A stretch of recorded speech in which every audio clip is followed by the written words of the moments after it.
Of course, wonder what went on and kind of what led up to it, just to hope that or have insight on if it's going to happen again. Brandon Guyton has lived on Stonehaven Drive for the last 3 years. He's got two dogs, one with severe anxiety, which meant they weren't participating in any fireworks shows Tuesday night.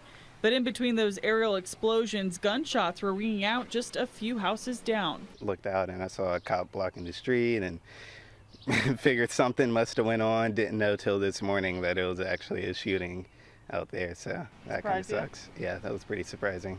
Lexington police say they were called out just after midnight for fireworks and possible shots fired. On scene, they found shell casings and property damage, including several tires shot out and bullet holes in this fence and the hood of this car. Broken glass littering the street.